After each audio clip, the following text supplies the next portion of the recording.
Welcome to the Great Distraction.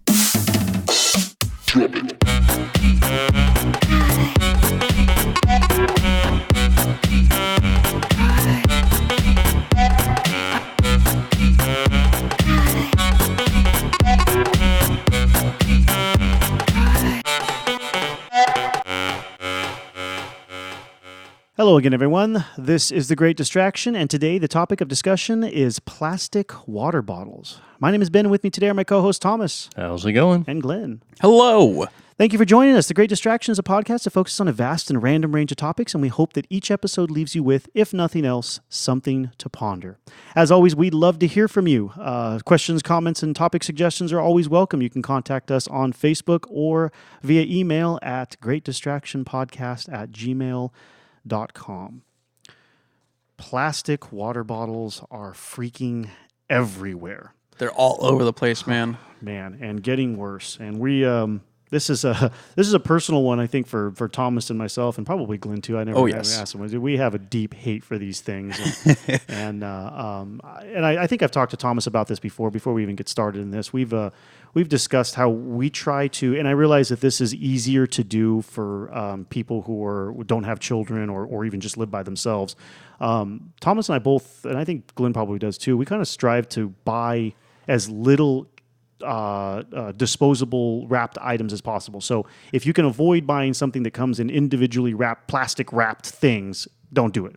Or if you can buy something that comes in cardboard or something recyclable like paper, go that route. If you don't need the plastic bag from the store, or you can use, and for those that are not in California and those that don't know, California, there's no more free grocery bags. You have to pay 10 cents per bag.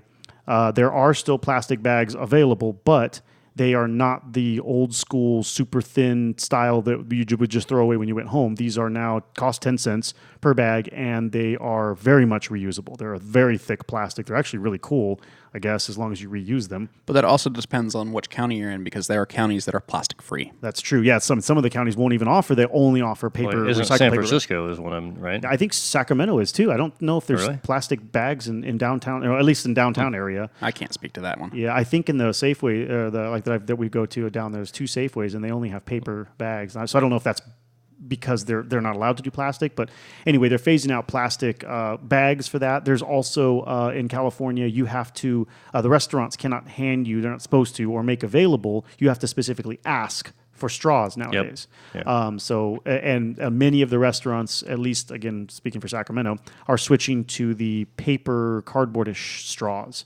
Which are okay, but they get kind of soggy after a minute, and after a few minutes. I don't mean minute literally, but and they're kind of, I don't really like them too much. I'd rather just go no straw. But some people are kind of paranoid and don't want to put their lips on cups. So I'm like, but your liquid is in it. What the hell's the difference? I mean, yeah, right. You're drinking the liquid that's in the cup. You may as well put your mouth all over the cup. I mean, I don't know. Hey, I'll sell you some glass straws. Yeah. There you go. Yeah. One thing so because of straw, we brought up the straws. I tried one of those. I tried ordering a set of stainless steel straws. Dude, no.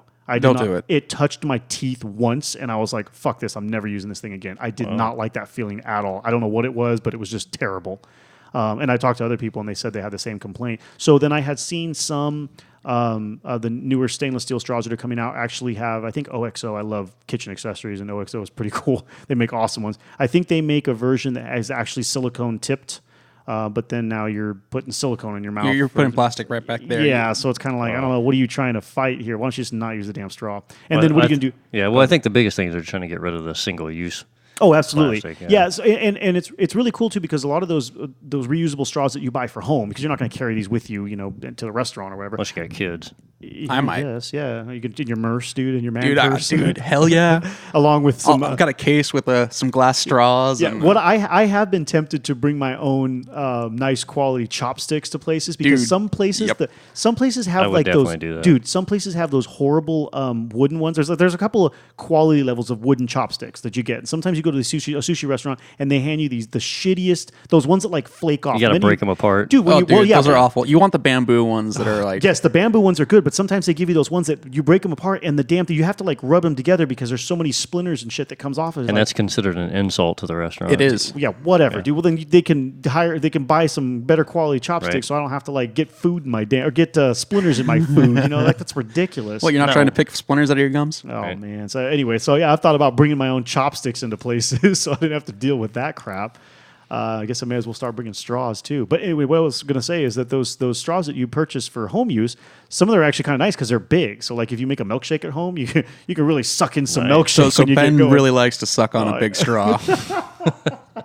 It's the girth. That's what impressed him the most. It wasn't the mouthfeel. I can get a lot of that milk into me. Jeez. You guys are disgusting. Who invited you? Oh. So, as customary with topics of this nature, I wanted to start off with some stats. This topic it reminds me every once in a while we come across one of these topics that seems to have a lot of quote unquote proof and statistics and data on both sides of it. So it's very difficult to actually sift through the BS that's out there. And one of the ones it always reminds me of is, do cell phones cause cancer? Now, not to say that there's a conspiracy theory that cell phones cause cancer, but I remember when there is. Yeah, but there is. I remember when it was a really big topic, a really big issue, I don't know, maybe around 2000 or so, and there was a lot of companies and bad press saying, don't use these things, they cause cancer and tumors and stuff like that. And immediately, both sides had data that showed, no, they're fine. And then the other one, no, there's tons of radiation coming from it. So like you heard whatever you wanted to find, you found information that pointed to that way. And this is true with any sort of data or surveys or information. Find out who funded the research. Yeah, not just the source, but who funded the research. Yeah, because I mean, think back when the Research Institute for Tobacco was telling everybody that cigarettes were not only good for you, but they're very flavorful. They're healthy. Yeah, they're healthy. It's a healthy habit. Go out there and a great way to relax. Yeah. Data can be very, very easily skewed. Yeah. Depends on what questions they're asking and how they want to swing this information. So, as always, if you decide you want to take it upon yourself to go out there and do your own research, which we always suggest that you do, you will probably find that it's very confusing because there's a lot that supports both sides. In multiple facets. Is bottled water healthier for you? Is the tap water healthier for you? Is plastic really that bad because that we recycle X percentage of it? Or no, we're not recycling next to any of it. I mean, so there's a lot of, since there's so much money to be made by both sides, basically, there's a lot supporting both sides' argument, and that makes it very difficult to put together topics like this because, you have to kind of go. It almost gets to a point where you have to, okay, I'm going to trust this side more on this one because I found, I've found this much data and that's what I'm going to present. But, again, we always say take it all with a grain of salt because, it's a lot of BS to sift through. Muddy waters out there, muddy waters. Okay, so bottled water industry in 2015, because that was the latest date I could find for this number, was worth $185 billion. That's insane. That is beyond insane. I think that's more than bean juice was. I remember that. Oh, it's got to be. I think it was more. I can't remember. It's more than bean juice and porn put together. Whoa, hey, dude. I don't know. I don't think it touches porn. That's a class all of its own. Porn buku buck, man. I see more people with plastic bottled waters than I do walking around looking at porn. You know what? Well, you just keep that in your house, man. Yeah. Okay. It is expected to reach $334 billion by 2023. So, I mean, they're talking like that's almost double, man. That's crazy. The United States is the largest consumer market for bottled water in the world, followed by Mexico, China, and then Brazil. Interesting. Yeah, that's what all this continent. Yeah, and then no surprise that America is the biggest because we're the biggest consumers. We are the most wasteful. Yeah. In 1975, 1 gallon of bottled water per person was the average per year. Sorry, 1 gallon per person per year on average was about how much bottled water people would buy. Jumped to 2008, so a good 33 years later. It's 30 years-ish. Right, okay. Yeah, let's just say 30 years. The U.S. bottled water sales topped 8.6 billion U.S. gallons for 28.9% of the U.S. liquid refreshment beverage market, exceeding sales of all other beverages except carbonated soft drinks, and then followed by fruit juices and sports drinks. So 1/3 almost, let's say 29%, 33% would be 1/3. So almost 1/3 of liquid refreshments purchased is freaking bottled water. Well, let's keep in mind also that when we're talking about who's selling that bottled water, it's still the soda companies. It's still yes. So the two biggest, and actually I didn't write that down, but the two biggest are Pepsi Cola, and they own all these. Both of these own multiple brands. So if because you think you're buying Dasani versus Dasani's Coke. Dasani is Pepsi. Oh, really? Pepsi. I think it's Pepsi. Oh. Maybe I'm backwards. I think anyway. It's one of the soda companies. Yeah, it's one of them. All of them own multiple water companies, right? I'll get into some other numbers on the water companies, but anyway, I think it is Pepsi. Yeah, I think it's Pepsi. And so next, Nestle and Pepsi Cola are the two biggest bottled water producers. Who does Aquafina? Pepsi, I think. Really? They're both Dasani and Aquafina are the same, I think. Anyway, I didn't have the list, but okay. So let's fast forward or continue on to 2011. The number of water sales per gallons per year increases from 8.6 to 9.1. So it's only 3 years, but it's Is a that big per jump. person? No, that's just billion gallons sold. Oh, yeah. 9.1 billion total. gallons sold. In 2017, the single-serve water sales totaled $24.1 billion. Americans drink 29 U.S. gallons of bottled water per human per year. So that's up from 1 in 1975. Now, yeah, that's like 40 years almost, or it is 40 years. But nevertheless, now we're 29 times what we were buying back in the day. Let's see. That's crazy. That is crazy. Wow. In 1970, there were, oh man, I wrote this wrong. 16 brands of bottled water in 1970. In 1998, there were 50. In 2012, 195. I did not get another number higher or more recent than 2012. But in 2012, there was almost 200. Now there's got to be 250. Wow. Yeah. So I think I need to boycott. Well, I already do personally, but Yeah, me too. Oh, we're not even there. We haven't even gotten to the good stuff yet. Dude. Wow. We're just getting started here. But yes, hopefully that leads more people to boycotting this trend. And we're actually running into some money too. Jeez. Yeah, I know, right? It's as if we don't all blow enough on damn bean juice, buying bean juice for $30 a gallon, let alone now bottled water. But speaking of price paid, the average price paid, I guess in the U.S., I don't think this was a state base. I think it was the U.S. Yeah, the average price paid for tap water is about $2 for 1,000 gallons. Okay. $2 for 1,000 gallons. What's that, like 2 cents a gallon? Did I do my math right? Anyway, whatever. Something like that, yeah. $2 buys you 1,000 gallons of water in your house. Average bottled water prices range, because it depends on if you buy the expensive bottled water versus the cheap stuff, ranges from $1.57 to $8.26 per gallon. Holy.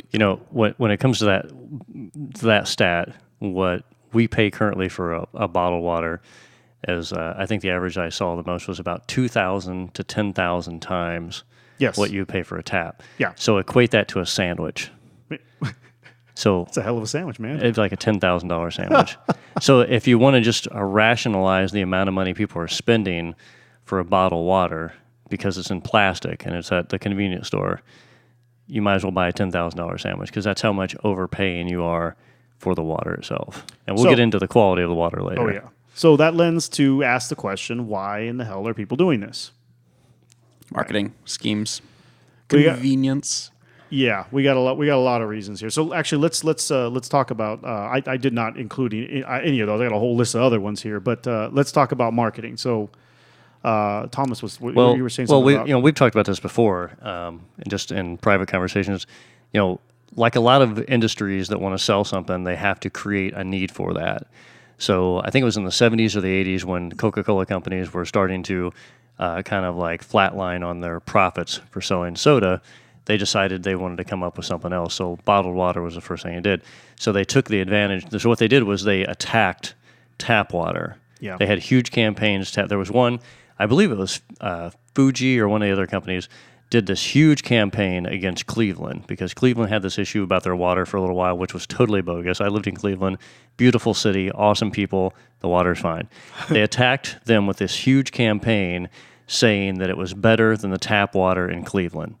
They actually had billboards all over the place in the 70s that said this, and that was one of the launching pads for selling water because they scared people into thinking that their water that they were already getting, their tap water, was so bad that they needed this or they were going to have a health emergency. So they scared the people into it.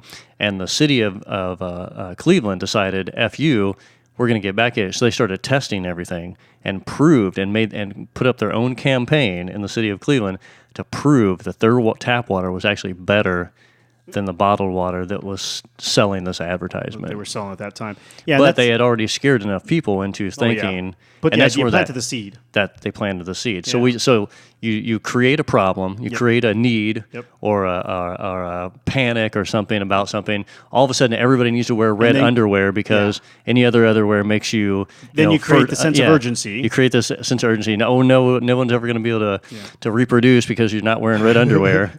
And now the sales of red underwear just go crazy. And then you offer a solution, and then you start selling that solution. Yeah. And that's standard. And sales it's a big pool because people can want to complain about things being healthier or better, but you look at all the petroleum, and petroleum is the base of plastic and everything else that we use for everything else. So we can't eliminate the use of petroleum because we've integrated it into our production of everything that we make. Almost everything you make is made with water and petroleum in it. A T-shirt. The average T-shirt uses about, I think it was like 16 or 18 gallons of water to produce a T-shirt. All these products that we don't realize use a lot of natural resources to produce. The plastic that is used to make the bottle to carry the water takes about 3 times as much water to produce as the water it carries in it. And then you got all this carbon dioxide from the chemical or from the plants that are burning things. Oh, yeah. You've got the trucks that are delivering things. You've got all these you've developed this entire routine of, from the sourcing it to the manufacturing it to the delivery of it, all these different things. All of these things are bad, and they're creating all this unnecessary waste of petroleum usage, fossil fuel usage, all of these things. And at the end of the day, you're getting a crap product out of it. And I don't think people realize how crap of a product they actually get out of it. And then you've talked about the whole waste of the plastic bottles. I mean, every time I hear, keep track of the stats of plastic bottles, they say in America right now, we throw away enough plastic bottles to circle the earth like 5 times a year. Yeah, I'll get into how much, but specific in numbers. But lots. And a lot of the plastic trash that we have ends up in landfills. Or in the ocean. Or the ocean, and China buys a lot of it. China tries to reproduce the plastic. They grind it up in these machines to try to reuse the plastic to make other things. They only get a very small percentage of that plastic that's usable. And so what China does with their plastic is when they're done trying to transfer this over to plastic to reuse for other things, because it's cheaper than some of the other plastics, they dump it in India. Right. So we're just dumping from one place to another to another. So every time you buy a bottle... Yeah, but it doesn't go in our trash cans. Yeah. Okay, since you brought up the China thing, I was going to bring that up later, but since we're there already. In 2013, China passed, I can't remember what the heck it's called now. I thought I had written it down. But basically to the effect of they are tired of their population. They are tired of their pollution. And in 2013, they have said, we don't want your plastic anymore.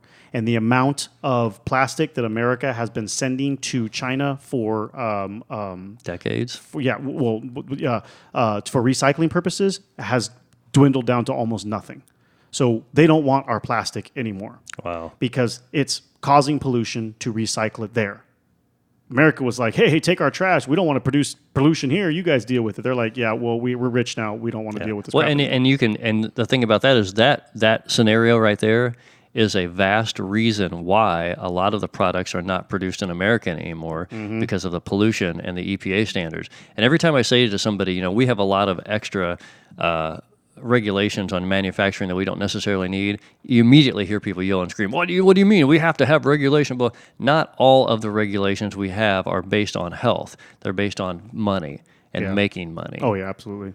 Yeah, but that's a pretty strong statement that America wants, but they don't want to deal with the trash here, so they want to trash some other what I was country. trying to get at with that statement is there's a lot of other industries in America that have gone by the wayside because they produce too much trash or too much pollution or whatever. So we found an easy solution, in the 70s and 80s to ship everything over to China and have them make it because they weren't familiar with all of these problems yet. Yeah, so we let those people suffer, right? So now that they have all those problems and they're turning around and they feel like the United States used to feel in 1960.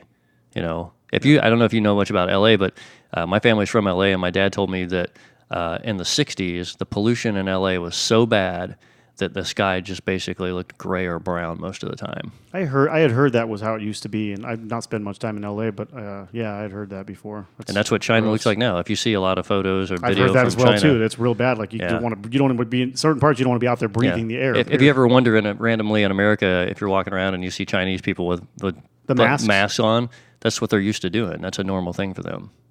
I bet those masks don't even really help either. It's just random particle, maybe psychological. Maybe the big particulates, but big particulates. You know, respirator. If you're really gonna, they're just another disposable product to fill up our landfills. Yeah, exacgly. Yeah, hopefully those masks are recyclable. But ones like Michael Jackson had little studs on it, diamond glitter. No, just being ignorant now. Really? So I wanted to include a section where we talked a little bit about what I was able to find on the regulation. And specifically the regulation of the bottled water industry. And specifically, I was hoping to find something where there was some major glaring differences between the regulation of tap water and bottled water. However, I was not able to find that. What it seems like now that they're claiming, and maybe they recently changed because maybe back in the day it was the case where tap water was regulated much more closely than bottled water. But from what I did find is that the EPA is the Environmental Protection Agency, is the entity that regulates the tap water, the municipal water systems. That's your groundwater, surface water, and well waters or underground basins or whatever that feed the population for your house. And the FDA, Federal Drug Association? Yeah. FDA? Yeah. Food and Drug Administration. I'm sorry. FDA. Yeah, so the FDA regulates CIA, WD, whole damn alphabet's after me. Dude, all these acronyms. They regulate the bottled water industry, and both of which require regular water quality reports. That's another coined term there, water quality reports. However, from my exposure in government work, and from what I know about how I perceive how our government works, I have to say that a government entity regulating and monitoring another government entity, and what I mean by that is EPA monitoring local cities, counties, those are governments, government monitoring government. I think actions, from what I've seen, actions that are of control and efforts to change things are much better upheld than government regulating very wealthy large corporation. So, and by that I mean when you have an entity like a government regulating a government, take state government regulating city government, for example. Those guys are all paid the same. There is money to be made, but it's not in the sense of pure private industry profit. When those guys roll out something, usually the government worker's like, oh, you want me to shut down? Cool. This is going to suck when we start back up, but I'm still getting paid. So, there's less incentive, a personalized incentive for them to break the law and continue doing something that they have been fined or cited for that they're not supposed to be doing. Versus there's countless cases of government or private third-party entities, independent entities, that have tested, in this case, bottled waters and found, hey, you have too much of this contaminant, then the federal regulated limit, you need to shut it off. You need to fix this. You need to shut it off right now. And they'll pull out the lawyers, and they'll go for months, years without fixing the problem because they, as the private company, stand to lose or stand to gain by keeping this product in the market. You don't have that same condition when it's government regulating government. So that, in that sense, when I was reading that the EPA and the FDA are regulating these two entities, your tap water and your bottled water, the same, and holding them to the same kind of stringent standards, one has means to get and motivation to get away with going longer, breaking the law, and doing things that they shouldn't, and not staying up to certain quality standards and allowing things to slip by. And there are countless examples of that. They have more incentive to continue like that than the government regulating your municipal water district. Well, it's just like that with any major corporation. I mean, And that's why I said government monitoring government yeah. versus government monitoring private. And the sad thing about that is usually it's just a fine.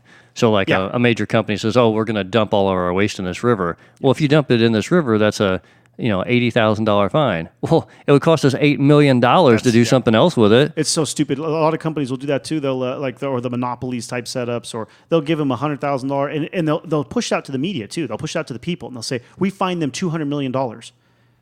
While the court proceedings were going, they made $2 billion, keeping the product on the market and continuing as their. So that $200 million fine is nothing. It sounds like a lot to the average. It's a payoff. Yeah, yes. And on top of that, it sounds like it's a number that sounds big enough to the average human American that says, wow, that's $200 million they were fined. We can't even fathom how much they made. And the same company has actively, 78 million stocks that are all worth $150 a piece. Yeah, $200 million is nothing to these people. Yeah. It's like finding you $20. This is a $250 billion company. If you live in California, it's like, I got a great example. I think you were with me, Glenn. Maybe not. Maybe we weren't coming back. We were coming back from Oregon one time, and I was going 55 and a 50 on the freeway. Is that when you got pulled over? Yeah, 55 and a 50, people. And if you live in California, we go 90 in a 70 zone, and you're keeping up with a cop next to you.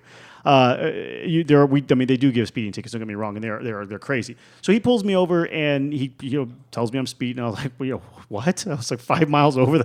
Okay, I'm not going to argue with a cop, right? Okay, yes, sir, thank you. And he writes me the ticket, and they're in Oregon, they the price of the ticket is actually at the bottom of the ticket, so you know how much you're going to be paying. I was reading through it because that was the first speeding ticket I ever gotten. And actually, that's still the only speeding ticket I ever gotten. Anyway, so I go to look down the bottom, and it was like $60. I saw that while he was still standing there, and I kind of had to kind of bite my lip, right? Because I was like, $60, dude. Can I just give you $60 right now? We call it even. Yeah, change for 100. $60, dude. Are you kidding me? Because in California, dude, I think speeding tickets are up like $400 or $500 now. Yeah. Well, a red light ticket is $455 or something. Red light camera starts at $550, and that's that's before. Well, I got one a year and a half ago, and it was $480. Really, I thought they were $550 now. They might have jumped okay, so but after they with all the fees and the court stuff, you probably paid like $600, right? I mean, it wasn't the $470 or $450, was it? It was. I think it was $480. I think that's what I really ended up paying, man. So I got one of those a long time ago, and it was after I was done with all the other crap that they added on there. It was another $150 over what the stupid red light thing is. Wow. For those of you that don't know or don't have those, we have red light cameras in a lot of area. What are called red light cameras in a lot of California, and they're literally poles with cameras mounted to them in a big flash unit, very commercial outdoor looking thing. And if you run a red light, it snaps a picture of your face, your license plate, and they send you a nice ticket. And they also have video. And yeah, they do video people now understand too, that. yes. Yeah, there's video with every one of those. And then they'll send you a ticket in the mail, which is non-contestable, so you can't argue it. There's no fighting it. There's no going to court. There's nothing. You just go in there and you just send the mail in. Send you a ticket in the mail and have a link to a website which will show you your happy face and you running the damn red light. And it's pretty ridiculous. It's so bad that a lot of counties, even like the one county I live in, for example, they say no, we do not want those damn things in here, because the local police departments do not actually make much money off of them. They're private entities. The private entity makes most of the money off of it. So the private entities get charged. They charge the city a lease to put the stupid camera in, and then they take like 80% of the money. Then they drop some money over to the local city or to the city, so they get a little bit of kickback from it. But yeah, it's a complete ripoff. Keep Sleet Scan. A lot of counties have said nope, we don't want those in here. Anyway, sorry to digress on that, but you get burned by one of those damn things once, and you'll never forget that they exist and that they suck. Let's see. So going back to health concerns is kind of where I was going with the regulation thing. When I first went into this, I had seen a couple of documentaries which I actually wanted to open this topic with. If you are curious, and in my opinion, everybody out there should watch these two and then go off and do your own research.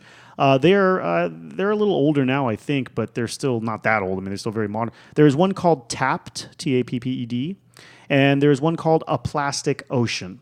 You watch those two documentaries, you will have a newfound respect for why so many people hate these plastic bottles and bottled water in general. However, After watching those, I kind of walked away with a lot of understanding of things, but one of them was the feeling that plastic water was actually probably more poisonous than it was a good source of water that we should be substituting our tap water from. Well, after doing a lot of research for this episode, what I found is that a lot of independent studies, now again, like Glenn said, who's funding the independent studies? So this is what makes this stuff very, very difficult to actually get the truth out of.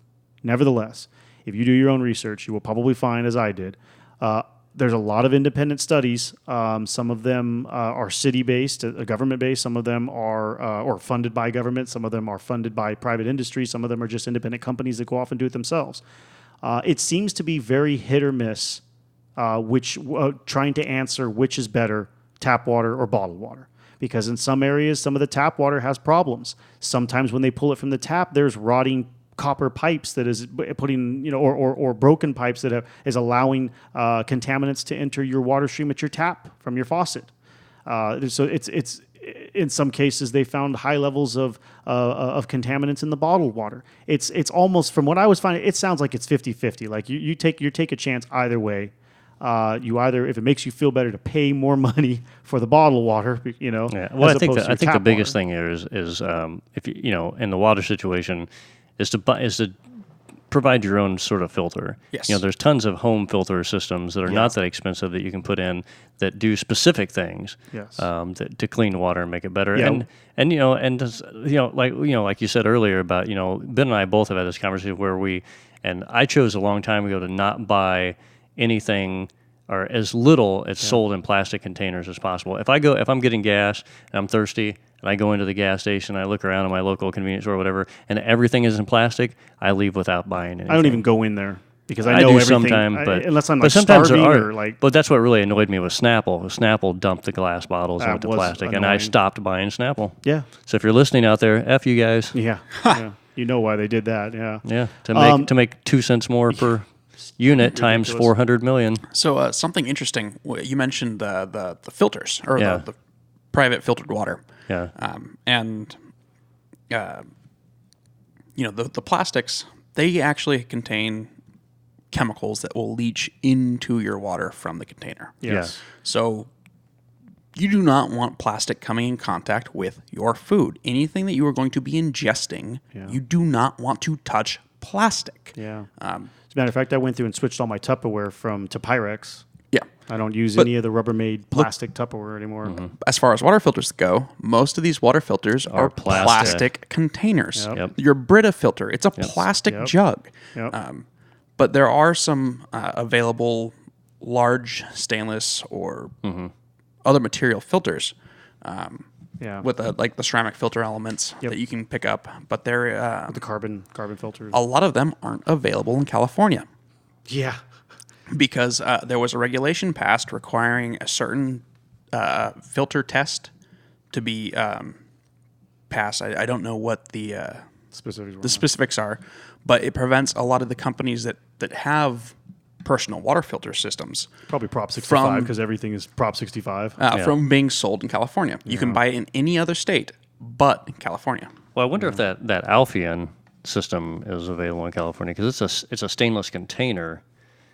I don't. Yeah. Like a gravity-fed filter. Stainless brings its own problems too, right? Because stainless has this glorified, it's clean sort of image, which is total bullshit. Total bullshit. They always say that it's the antimicrobial. Let me say this wrong 6 more times. Yes. Antimicrobial. It's not. And it's not. Actually, the only thing that is copper.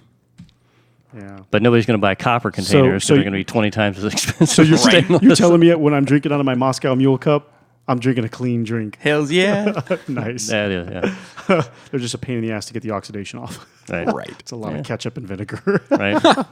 And the ketchup is high fructose corn syrup, so... Not mine. Not yours, I don't like ketchup. He has the The organic stuff that doesn't Okay. use the high fructose. Yeah. But I hate ketchup anyway, so yeah. I just use the vinegar to try and clean off There you the go, that's oxidation off the glass. Apple cider vinegar. Apple cider vinegar and vinegar are two of the most underrated Cleaning agents. cleaning agents and chemicals. Dude, I use on vinegar for a lot Earth. of things. Man. I do too. When I bought my house, Glenn introduced me to a lot of concepts that, for example, like, I know this is totally getting off topic here, but one of the ones I want to throw out there that I know people will love. If you ever get ants, do not spray Raid in your house. No. First of all, I messed myself up for like a month and a half breathing that shit that I laid down in my kitchen. Serious poison. It was so not good. Do not do that to yourself. But you don't actually have to. You can mix like a few drops of Dawn in a spray bottle and spray them with the soap. Now, here's what's cool. If you've ever tried using water to clean up ants, it doesn't do anything to them. It doesn't phase them. Right. Because they have an oil that they secrete on their skin and their shell or whatever they are. That's what leads their trail so that they can communicate and with they the also other ones, secrete too. other stuff too for Yeah. the trail, the scents, right? But Also the hairs on their body. and the hairs on their body are so fine that the water particles, when the little droplets that form when you spray them or put water on them, they do not drown. The surface tension of the water prevents them from actually making contact with the pores in the ant's body that absorbs oxygen. Yep. Soap breaks that surface tension. Yes, and it removes their scent that they lay down for the trail. So not only do you kill them instantly on contact when you spray them with Dawn soapy water, don't do too soapy because it'll be a pain in the ass to clean off the floor. Just a little bit. It's enough to penetrate their little shield that they've got on them, their force field. It works on wasp nests and any insect. It's amazing. So I say works try better that. than poison. Yeah, I say try that before you go to the poison. Now the other side. Now Glenn mentioned wasps. I have a very strong feeling of pleasure when I blast wasps with that stuff that like goes right through their exoskeleton into their nervous system and watching them twitch and die a horrible death Dude, from wasp I'm spray. telling you, this I've used the wasp sprays before. They're nasty. They're smell bad. horrible. They're so bad. So bad. But it's so fun to watch them. But like, a spray bottle with soapy water, man, and it does the same thing. okay. I mean, I'm totally and it's getting them. just as quick. Okay. Yeah, orange works really well on a lot of insects and stuff cleaning too. Okay. Orange? Yeah, Like straight orange oil? Yeah, straight orange oil. Really? Yeah, they actually I've use never it. seen They that for actually use sales. it. It's well, also actually- really flammable. Yeah. Nah. Oh yeah, you can burn some stuff real good with orange oil. They use a lot of orange oil as an alternative to get rid of termites. Also smells awesome. Oh, orange. Yeah. Oh, man. That's what I used to love about Pledge back before I knew Pledge was horrible to put on furniture. It's so nasty, that film it leaves, dude. I was like, oh, I'm going to go use Pledge and clean out all my new furniture. Like, what is this shit all over my furniture? Like Poison. No, poison. Exactly. It's lemon pledge. It's like people who use those anti-static sheets in their dryer. All that does is coat your clothes right. with a chemical that what reduces nasty. the jumping of electrons or what. Anyway, you don't want that shit on your skin or your clothes. Right. In fact, I've pretty much switched most things to non-scented Yeah, detergent. everything's fragrance free. I use by Yep. Yeah, I have to. I'm allergic to tons I of those. became allergic to some of those scents. Especially and I'm like, Tide. When I was a kid, my parents used Tide, and my entire body broke out in weird like hives. man. Yeah, so you were allergic to the touch. I'm allergic to some of the scents, like breathing. Oh it. yeah. And it starts making me sneeze. gnarly and runny. headaches Oh, and it's horrible. migraines and Yeah. Welcome to chemicals. Yeah. Speaking of you those- guys who aren't bothered by that, you're lucky. And if one day if it just clicks in you, which it did for me, like then you're gonna suffer and you're gonna hate it. Anyway, another interesting fact that I found listed in multiple places is that over 25% of bottled water is just tap water, oh yeah, municipal tap water Arrowhead that has been filtered. The Oh, yeah. Arrowhead bottles. There's Yeah. no filtration aside So- from it comes right out of a tap. All they do is in their filtration process is a filtration process called reverse osmosis. And you can actually buy units in your house that do the reverse osmosis filtering process. So if you want to do the exact same thing that like Dasani and Aquafina and there's a couple of them, like 25%, over 25% of what these companies are selling is just that. Yeah. Now, okay, to be fair, I was reading one article. I think Popular Science put this article out, and there's a 1-800 number on. Supposedly, that's what they were saying. I haven't confirmed this myself. There's a 1-800 number on all bottles of water that you can call, and by FDA, by the federal government, you are supposed to be able to get the answers to any questions you seek from these people. And one of the things that PopSci went out and did is they were asking what is the source of your water?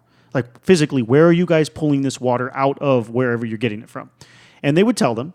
And one was like a basin in Alabama, I think, and that was for Dasani.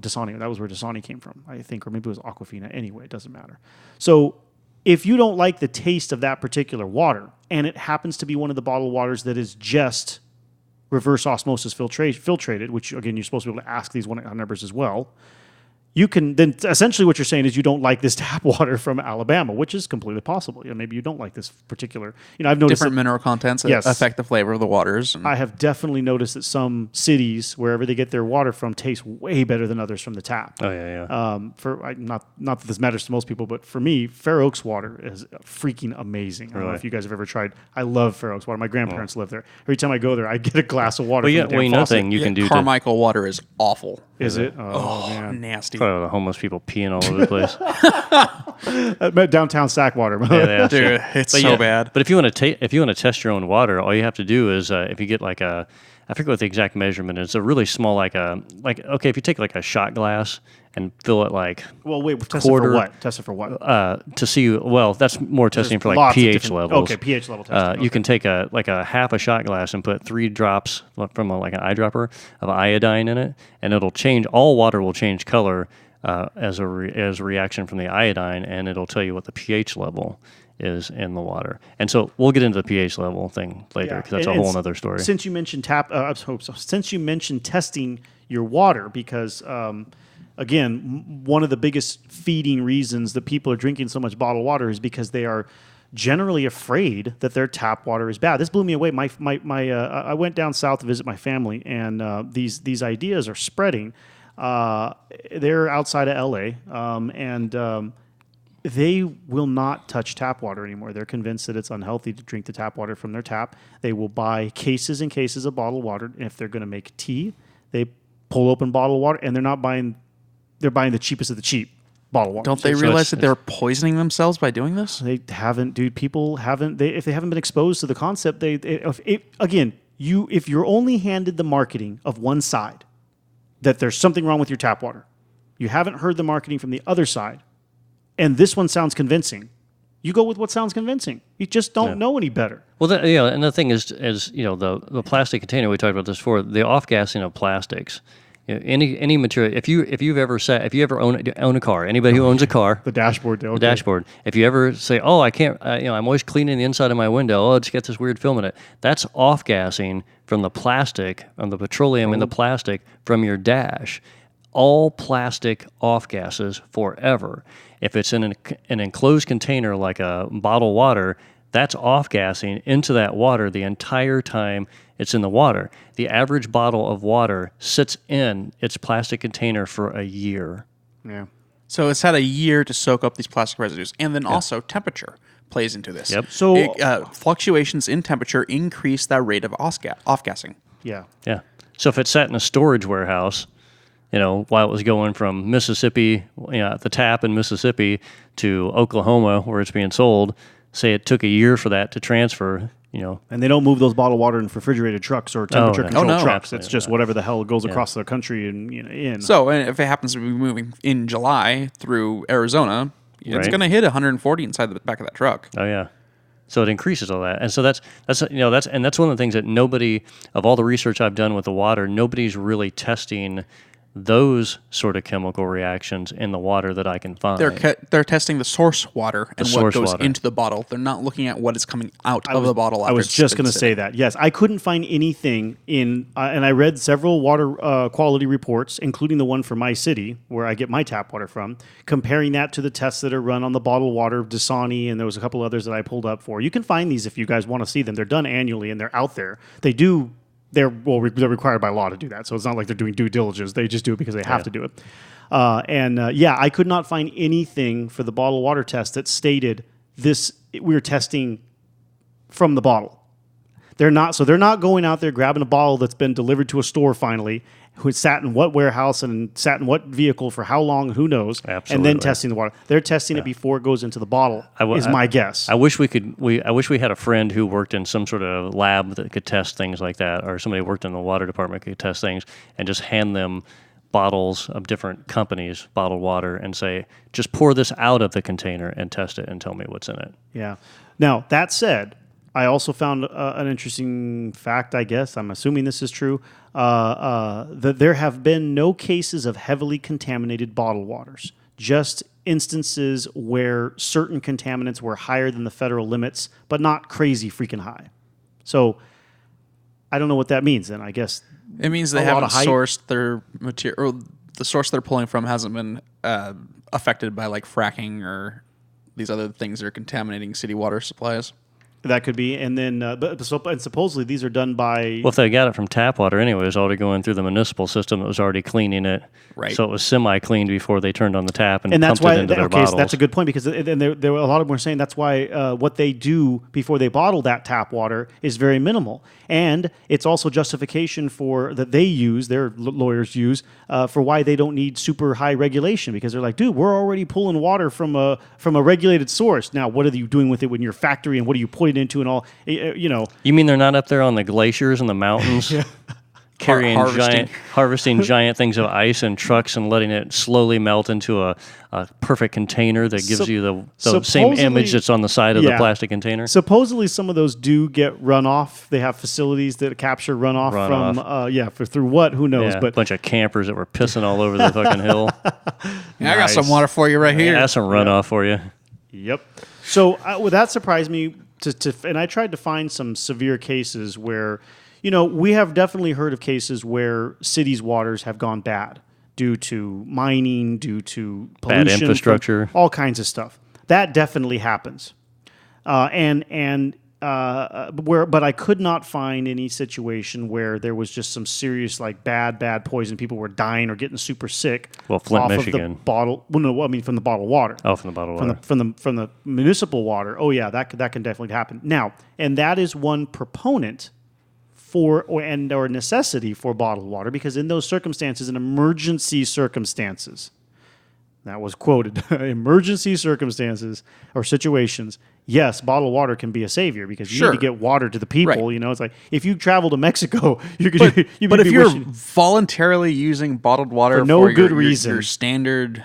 Oh, I know, and I go to Winco, which is a kind of a big grocery store around here that we have. It's sort of like a Costco kind of thing. When I go to Winco, no membership though. Yeah, no membership. But every time I'm in line. And they got cases of it. Dude, everybody in front of me, especially if they're families, and it seems like it's more and more families that do this, which I'm like, God, I feel so bad for your children that your parents are this dumb. They'll buy, 6 or 8 cases yes. of That's water. what I told my family was doing down south. But we like it that our children are starting puberty at 7. Right. Because, by the way, these chemicals that are coming out of bottled water are estrogenic. Yes. That means they play on, they act like an estrogen hormone. That we do not need extra hormones in our body. Our bodies produce enough. That'll screw us up. Not to mention they're acidic. Right. Yep. It's offsetting your pH balance of your body. So if you are one of the mindset that your tap water is somehow terrible for you, I was able to pull up the water quality report that is updated annually through my city's website. Just go to usually your city is cityname.state abbreviation. So in our case, .ca.gov, or maybe it's .co.ca.gov. I think that's what it is. Google it. Anyway, you can Google your damn city. Google it, bro. Thing. Yeah. And then look for your utility section of the website, and then or just Google your city name with water quality report. That's what I did, how I found mine. And so you can get your water quality report numbers there. You can see what they ran. If you want to do your own testing, because obviously that water quality report is not going to test from your faucet. There is a company, I think there was a Kickstarter happened a few years ago or whatever, something like that. And it's called Tap Score. And this one seemed to be the most popular for independent testing of people sending their own money. I'm sorry, money. People sending their own samples in for tests. I was looking at the price, right? Because that's what I want to tell you guys was how much it costs. They offer 3 levels. This particular one, and this is not an advertisement for these people. I have not used them. I do not know them, and they're certainly not paying us any money. There are 3 levels that they offer. The mid one seemed basically what varies on what tests how many tests they perform and what they specifically look for. The one that looked good to me, because it looked for some plastic or plastic content or contaminants, was about $229, $230, and you send in your water sample. I guess I didn't read the specifics and the details and how it works, and they send you back the results, and similar to a water quality report that you would find elsewhere, so you can see from your house what you're getting. Well, you can also go on Amazon and buy home test kits for water, and you can buy them that are specific for certain things that you're looking for that you have thought that might be in your water, like higher iron content or more fluoride or whatever that you may think in them. And these tests they range from about $20 to about $80. How much arsenic's actually in your tap water? You can buy test kits to check you that can too. have arsenic in all water. Totally. There is arsenic in all water. You cannot get away from it. It's found in groundwater all over the place. And it's just high concentrations can be lethal. If you find high concentrations, you got a real problem. But there is a But that's something that every homeowner should do. I mean, I'm serious. I mean, I think that if you buy a house and you plan on living there, you have a family there, one of the smartest things you could possibly do would be to test the water coming out of your faucets. Yep. You may have an issue with one of your plumbing lines. Yes, that you don't even know about. Yeah, you don't even know about it. And all of them are great except for the one in the bathroom. That's right. And I don't know of the particular chemical makeup, but if you live in a modern house in California, I've heard some states have banned this, it's very likely that you have PEX lines for the water lines in your house, which is a plastic line. It's a plastic line. They don't use copper for most of our homes anymore. I don't have them I don't have a copper in my house, unfortunately. I would have rather had that, but that copper does bring its own issues too. So you need a filter of some sort already. I use a Brita, but again, like Glenn said, it's just a damn plastic. It's. I'm trying to figure something else out different. But again, if you get one of the reverse osmosis ones, one of the things that concerns me with that is how much plastic is in the reverse osmosis filtration system. Use a ceramic media filter. Okay, so there you go. That Alfian, that one I was saying about, I mean, stainless is better than plastic in the water. Oh, yeah. I would trust that any day more than the other. Let's see. What else was I going to say here? That independent test you can do. Oh, and while you're testing the stuff in your house, there are units that you can rent that will suck in a certain, like a square meter. They're designed to suck in a square meter of air in your house, and you can go room to room and get this to have these done after you rent this, and you can send those in for independent air quality tests as well. Wow. To make sure you're not breathing any molds or fungi in your home, or perhaps you have insulation seeping down from your attic. I mean, there's all kinds of things that you could be breathing and not knowing about. That could cause all kinds of things with allergies, different headaches, all kinds. Yeah, of one thing things. you mentioned allergies. One of the things that surprises me a lot is people will sleep with the window open.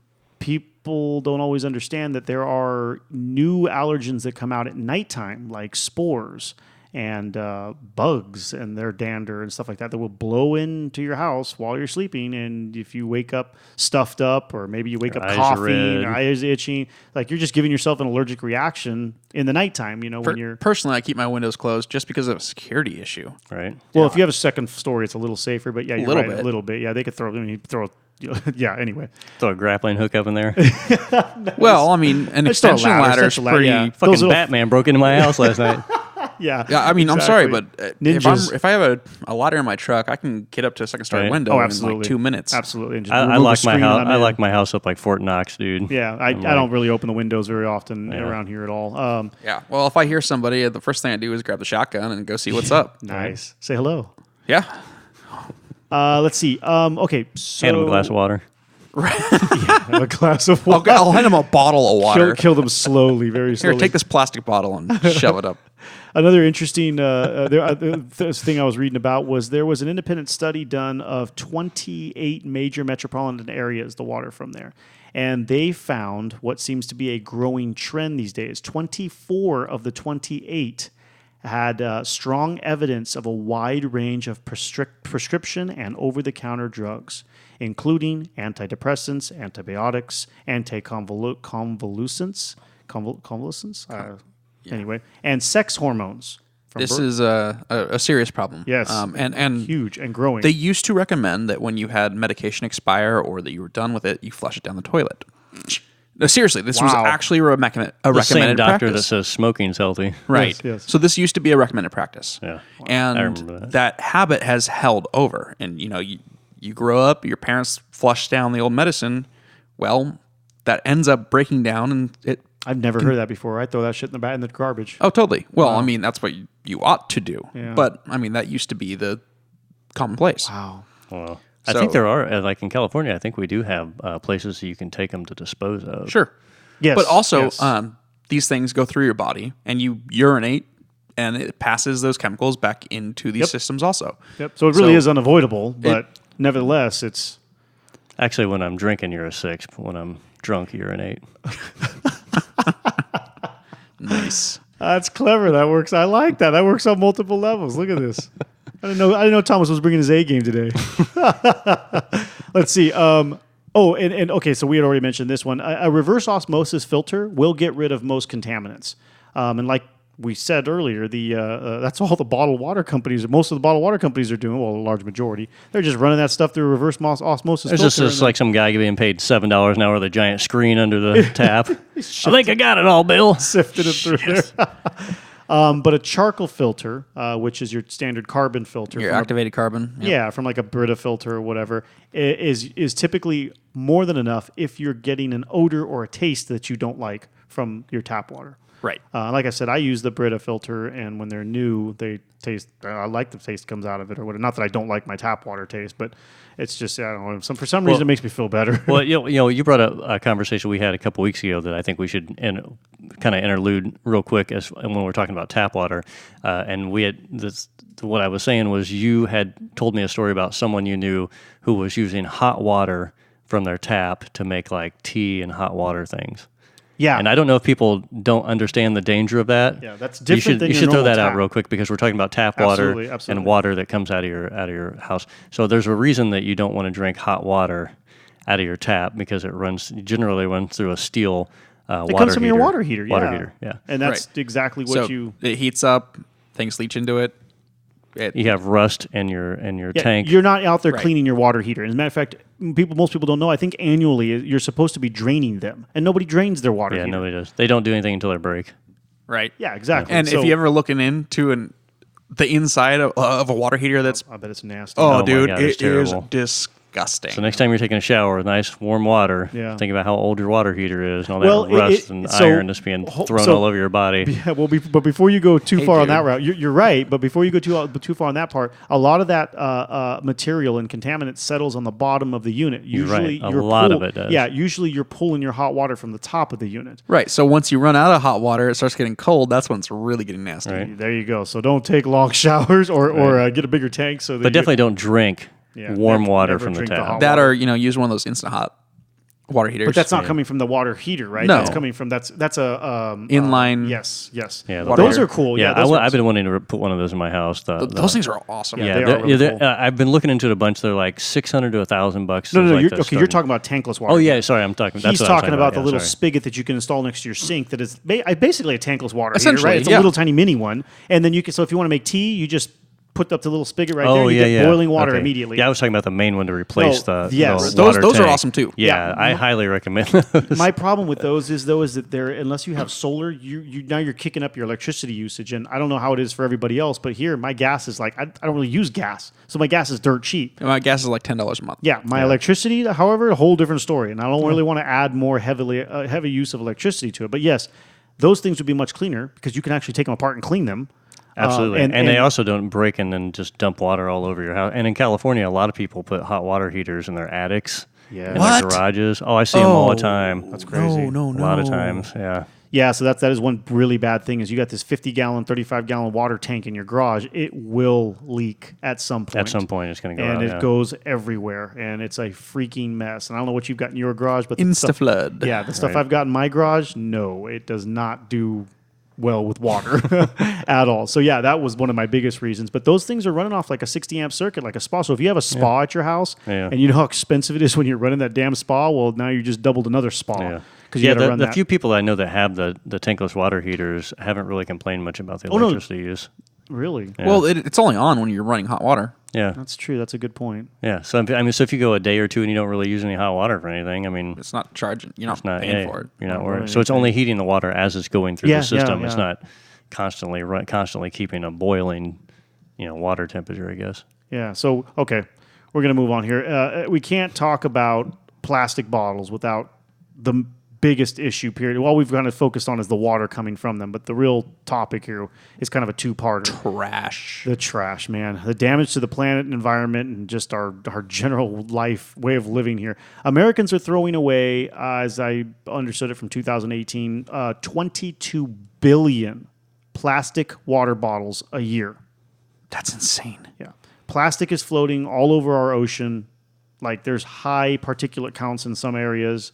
They can find microscopic plastic pieces in the water from our ocean. If you haven't watched a plastic ocean, like I started or mentioned earlier, get a copy of that. However you do it, I think it might be available on Netflix. I don't know. Find it on YouTube. Whatever you do, watch a plastic ocean. The crap that they do, that they research, and what they find in there. I mean, it's to the effect of where there's one scene in particular which is kind of gruesome, but whatever, it's worth watching. They pick up these dead birds that nest in a certain area that's near one of the biggest concentrated floating masses of plastic in the ocean, and they cut open its stomach, and there's literally pieces of chunks of plastic that these birds eat because it looks shiny. It looks you see whole lighters in there. Yeah, I mean, you dude, see all kinds of different large chunk, like inch by inch square, Yeah. half inch by half inch square. I mean, just chunks that they eat, and then they regurgitate because that's how they feed their young, and they find it in the babies. So they're finding birds that are growing up with plastic pieces that won't degrade, and they can't get rid of them. They can't digest them. They're permanently in their stomach, man. Yeah. And that's just the beginning. I mean, the fish are eating it, which means we're eating it when we eat the fish that come from the ocean. Yeah, because plastic never actually breaks down into nothing. It breaks down into these like Microfibers. and so fish bottom feeder fish are eating in the ocean are eating all of these things. Yeah, it's ridiculous. And if I don't eat fish at all or any sort of seafood, but if you do, there's a 100% chance that the fish that you're eating have ingested plastic during their lifetime. So yeah, like I said, it behooves you to watch Tapped in Plastic Ocean, and even, I mean, like I said, I walked away thinking that the water in the bottled water is way worse than I think it may actually be. But even so, like I said, even if 80% of what they say in there is true, you should still go off, do your own research, and at least get the idea planted in your head, the seed planted that there is something not good going on here. Yeah, and what was the number you had per year on plastic bottles? 23 million. Oh, 22 billion plastic bottles. 22 plastic, billion. and that stat said specifically 22 billion plastic water bottles. So I don't know if that includes like plastic soda bottles. I don't know. It said water, but I'm So like other drinks. sports, Gatorades or whatever the hell. Other single-use Sobeys kind of things. Yeah, so Straws. It said Straws. plastic water bottles, but I mean, damn, how much more Yeah. would be And sodas? but the thing is, things? we talk about, we're trying to recycle things more. Plastic is expensive to recycle. Yeah, and we're in trouble because China doesn't want our recyclers don't want our product anymore. Yeah, there's too much of it. But in the overall aspect of like plastic bottles, if you think that things are getting recycled, the max that the stuff is getting recycled is like 15 to 20%. I was just going to say, That's I read max. 17%. Well, Yeah. so 17% of all this plastic is actually getting recycled. The rest of it is ended up in landfills or floating in the ocean or going to the Philippines. So one of the, I think it was Tapped, although it might have been Plastic Ocean. One of those shows this huge section of the Philippines where there's like, I don't want to call it a tribe, but a huge population of people who live on these plastic islands. And it'll blow your mind, man. So they create shelters. They live in the plastic trash that has completely overtaken this whole section of the Philippines. And they light their fires to cook and to light the night by burning the plastic that they have around, plastic Ziploc That's bags. got to be good for them, right? Dude, they cook over Ziploc bags. One of the scenes, the lady I couldn't believe this. She was like, "Oh yeah, we can't afford kerosene to light or fuel to light the barbecue or whatever the cooktop or Gotta have whatever. something to burn." Yeah, so they go get Ziploc bags. Is another one, right? And they light the Ziploc bag up because it burns instantly and it lights the flame, and then they just keep feeding plastic bags in there to cook their food. I was like, The holy chemicals shit, that are dude. in that controlled environment where that person is cooking and they don't even know They're it. feeding their kids. They're all screwed. They're all screwed. You can't do that, especially during developmental stages of childhood, adolescence. I mean, wow. So next time you buy a bunch of bottled water, just think, are you okay with that bottle being burnt from a little Just Philippine think you're killing kid? Filipino kids. Yeah, Damn, dude. Plastic water bottles are killing Filipino kids. yeah. Wow. So just think about next time you buy a 30-pack of bottled waters. 36-pack. You're killing a half a village every time you do that. Gross. All right. So, what what can we do on my biggest problem with stuff like this is I come out of these documentaries, I feel like a piece of shit basically, and I'm like, Well, that's what they're meant to do. yeah, exactly. It's not meant to give you a good feeling or whatever. But a lot of times documentaries make you feel like that, and the problem that they're discussing is so huge, broad, wide scale. Like there's nothing me as an individual can do. Don't buy plastic. Yeah. There is However, something with you can this do. one, we can definitely do something about it. One of the first things one of the first efforts I made to do this, and I think Glenn does too, and I know Rick. Rick always has his. We buy reusable water bottles. Oh, I use a Clean Canteen. Yeah, I use Clean Canteen. Stainless steel. Yeti, I vacuum have sealed. Yeti. Yeah. And RTHC, I think is another one. Anyway, it doesn't matter. Get yourself a glass or the glass one you can't drop, so that's a little, you have to make sure you're a little careful with that one. Or a stainless steel water bottle. Get multiple sizes. I mean, and you're putting water in it. You really don't even have to clean it that often. I mean, throw some Dawn in there and shift it around or Yeah, you whatever. want to clean it. Yeah, I mean, I'm not saying never clean the damn thing, but I mean, it's not like you're putting tea or coffee or whatever in it. It really, so you just have to refill it and take it with you. I personally have a 40 ounce. No. I personally have a 40 For ounce. your gin and juice. For my, yes, for my Mad Dog, dude. My malt liquor. Right. That I take with me to work. I know one of my coworkers. Takes Mad Dog to work. One of my coworkers has the big 64 ounce, which is half a gallon Yeti. That damn thing's like $70 because it's a Yeti and ridiculous. But you can buy cheaper ones, obviously. But yeah, you just cart that thing in with you. And I mean, I kill that 40 ounce. He's all about killing 40s. Before I love lunch. it, dude. I kill Kills that it before 40 ounce lunch. before lunch. Yes. Dude, I'm going to have to tell one of my coworkers, man, look at this water. I'm killing 40s, dude. Anyways, yeah, I mean, I go through one of those 40 ouncers at least once a day, and usually I fill it up again throughout the day. So that's a big one. Think about it. Before there were plastic bottles, people weren't dying of dehydration from not drinking water.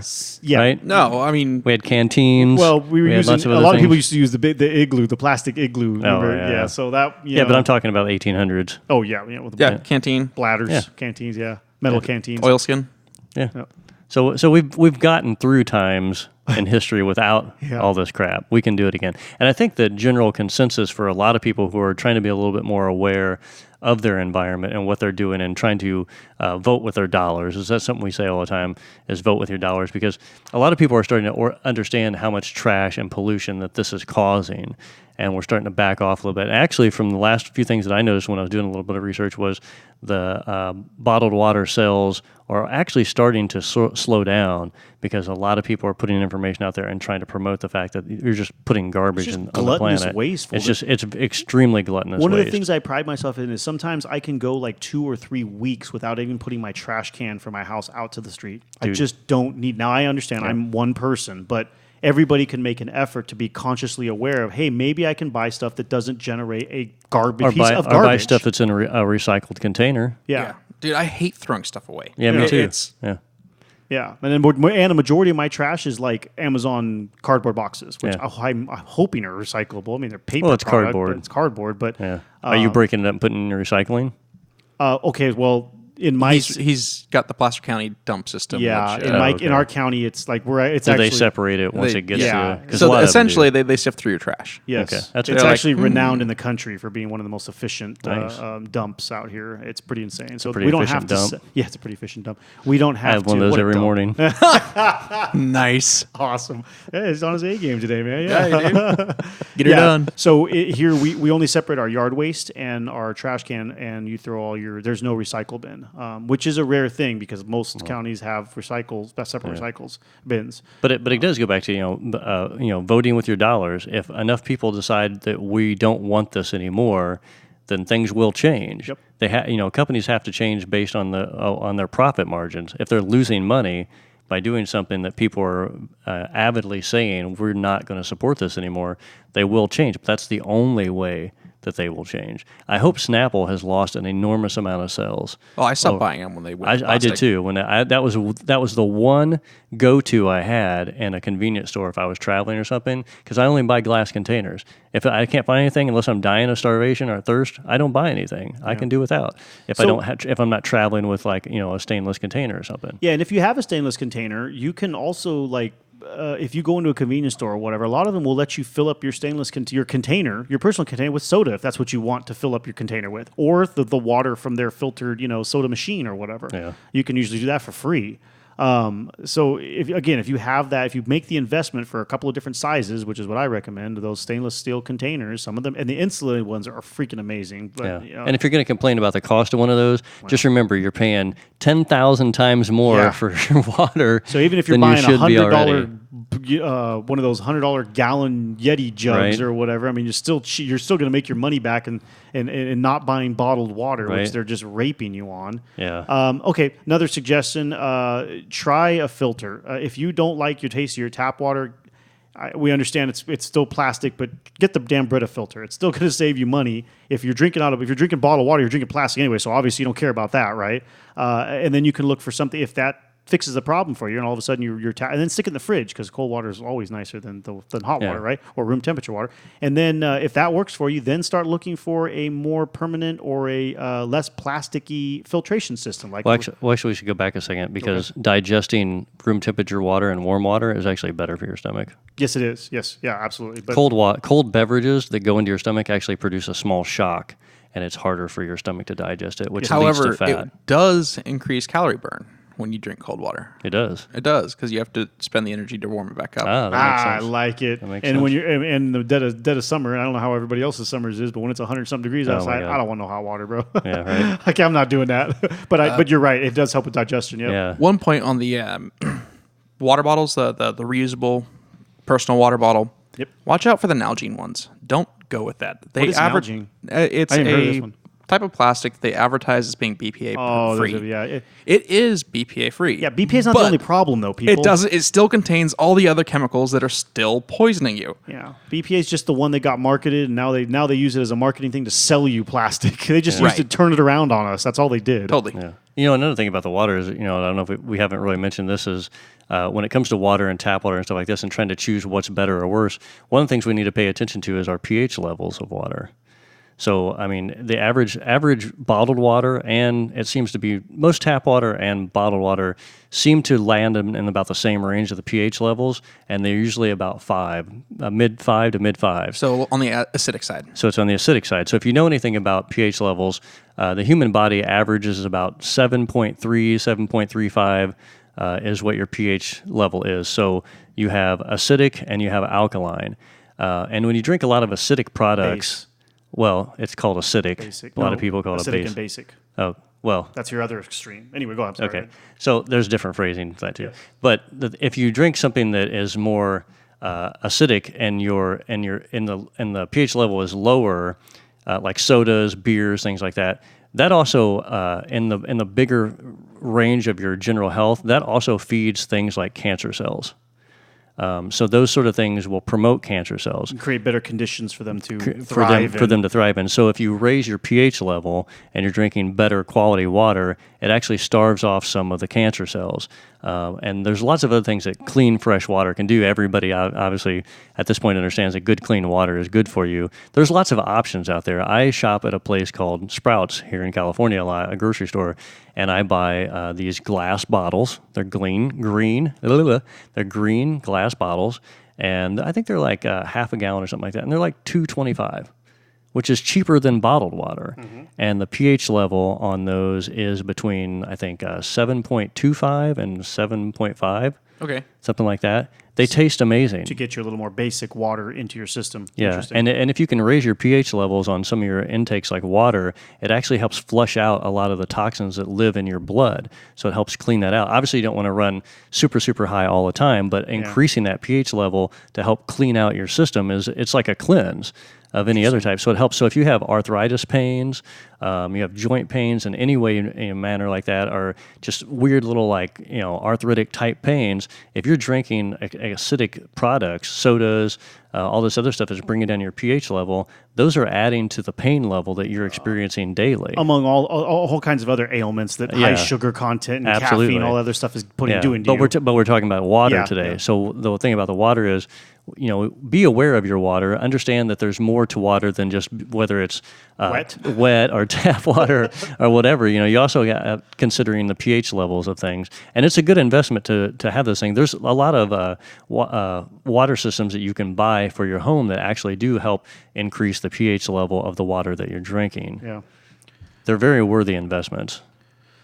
Continuing on with some other options we have, reusable containers. I know this kind of goes past plastic water bottles, but and I had mentioned it already earlier, go to Pyrex.com and pick up some, wait for a sale and get rid of your Rubbermaid, get rid of those thin little Ziploc plastic things that you wash a couple times and you have to Tupperware. Get rid of all that crap. But then I won't be able to burp my Tupperware. And what kills me too is people will put their food in the Tupperware and microwave it. Oh, man. Dude, no, don't do that. As a matter of fact, most of those say do not microwave, although a lot of them say microwave safe, but no. Get Pyrex, glass. Pyrex is American made. It's good stuff. They do come with plastic lids, but that doesn't touch your food. It just you don't sits have on to the use top. them. And you don't have to use them. You can use foil if you want. I wonder if those microwave safe ones are in bed with pharmaceutical companies. Seriously, dude. I think if you look deep enough, there's a tie between all. Right, yeah. They're all in bed so with many each of these other. are We'll just poison you and then sell It's you like the cure. dental association is tied to the candy companies. Right. Nestle owns the what is it? Not the M&M. No, ADA, American Dental Association. Yeah. Okay, buy sodas in glass or aluminum cans, and we've kind of hinted at this one a few times. However, aluminum is also coated in plastic on the interior to prevent those things from eating through. True. Glass. Yeah. And as a matter of fact, if you're buying like Coca-Cola products and you go, one of the big things that's being promoted here in California, I don't know if it's stretched across the country, but the glass Coca-Cola bottles, they are importing those from Mexico, and the Mexican versions of Coca-Cola in the glass bottle do not contain high fructose corn syrup. They contain natural cane sugar. Yeah, which is why a lot of What a stores, concept. I know, we're the only country that uses that high fructose corn syrup crap. Yeah, because it's freaking poison. Because our maize company, our maize industry owns this country. Yeah. Damn corn industry. Well, that's the thing is a lot of the foods, and you go into the water, and you can start a whole other conversation about the foods in general. Yeah. But anyway, if you actually get a better quality product, if in the case of Coca-Cola and a lot of other sodas, getting those Mexican imported or those glass bottled ones. Look for them. A lot of stores I've seen are even advertising, this is the one imported from Mexico. There is no high fructose corn syrup in this. If you see, and I don't know how much control we have over this. I mean, I suppose if people banded together and started pushing that their state legalize and require, or not that they're illegal, but pushed it as a legal requirement. One of the really cool things we noticed in Oregon when we were hanging out, they have these machines that look like really, really, really large vending machines, I guess, for lack of a better description. And they sit outside of convenience stores. They sit outside of supermarkets. They sit like in random spots. They're all over the place. And you can walk right up to them, scan the barcode, some cases, or just deposit in a little hole the plastic bottles, the glass bottles, the cans, everything. And it dumps change right out there for you. Just gives you the money. Recycling machines. Yeah, they're awesome. So it was a really cool concept. We noticed we were in Portland a couple weeks ago. The homeless do not bug you as much for money out there because all those guys want is your cans and stuff. And they walk up. They don't need to bother anybody. 24 hours a day, they stick the cans or the bottles in the machine. So does it take aluminum and plastic? Everything. Oh, okay. Everything. Big machines. It's an absolute recycler. Yeah. And then they come and empty them out, regularly. But the cool thing is that it dispenses the money right there. They don't have to bother anybody. It's completely automated. Wow. And on top of that, it creates a huge incentive to recycle. Yeah. So you got all these homeless people digging through. If you put like 10 of those in downtown Sacramento? Dude, oh man, that'd be awesome. They should be everywhere. And then all the everybody who wants to use them, people as well. But the homeless would kill. You see all kinds of homeless carrying around huge bags of plastic bottles and glass and the trash bags and the baskets or whatever, and they have to hike those to some recycling center during the time that the business is open, and then they get a voucher. So then they have to go to some place to cash the voucher. I mean, it's ridiculous. Yeah, and in California, when it comes to like raw steel and other than aluminum cans, they changed the law a few years ago because I used to recycle steel from my shop once a year. I would just gather up steel I didn't need and take it to a recycler. If it isn't 1,000 pounds, they don't give you any money for it anymore. Nice. Yeah, that's the thing. Nice. Yeah, 1,000 pounds. I used to save glass bottles from all the beer that we drink, and take those in. And man, they don't give you nothing for glass. And thankfully, like I said, my neighborhood they do, or my county they take care of it for us, so we don't have to separate it out. But I tried, aluminum. You get a good amount of money from. I save cans. Oh yeah, and and it's smash them actually up going up a little bit. Yeah. Yeah, I give it to my mom, and she uses it for her craft money. Right? She goes Yeah. and recycles or whatever. But, Yeah, where I'm at, we have a separate recycling, and they've actually left us notes before on the cans, the trucks that drive around, because What does it say? sometimes they'll open it and look. And, they want you to crush them. No, just the recycling in general. So we got a note one time. I wanted to say that we had something inside a plastic container, like a plastic bag or something, and they were like, that should be trash or whatever. So they keep an eye on what's going on. But I put all my cardboard in there. Anything that I feel like is a recycled piece. I only put garbage in the garbage can. Yeah. But we have green waste, garbage, and the recycling can. Got it. Of course, so we pay dearly for those every month. Yeah. No doubt. Yeah, I've got all three of those, and then every other week it alternates between Green waste and recycling. Yep. Got it. Yeah, and if you have any sort of a yard at all like I do, you fill both of those every single time. All right, any last minute comments? All right, we're good. Be conscious of plastic. Absolutely. Buy glass. Hopefully, we give you some direction to go on that, and planted the seed. Now you know it's watch those documentaries and Just pay attention. Be aware. Be aware and vote with your dollars. If you feel strongly about recycling or about trying to do something in a positive manner, and people say, "Oh, this is," like Ben pointed out earlier, this is a giant problem. When you see some of these problems, you think, "Well, what can I do for it?" Well, you can can affect this. You can remove yourself from that and do something positive, and it starts with every single person doing something positive. Being a conscious consumer. Absolutely. That's excellent way to go out. We hope you enjoyed listening to that, guys. Thank you. Well, until next time. Show notes and other info can be found at our website, greatdistraction.com. The Great Distraction is listed in iTunes, and we greatly appreciate it when our listeners take the time to look us up and leave us a 5-star rating and review. That helps our show grow and motivates us to continue producing content. If you'd like to get in contact with us, you can do so using the email address, greatdistractionpodcast@gmail.com, or via our website. We're always interested in hearing any thoughts, comments, or questions from our listeners. Keeping up on the latest from us can be done in several different ways. You can add us to your favorite RSS feed tracker. The link is available on our website or in iTunes. Or you can also follow us on Facebook and Twitter. Just search for Great Distraction, one word, no space. As always, thank you for listening, and thank you for all the support.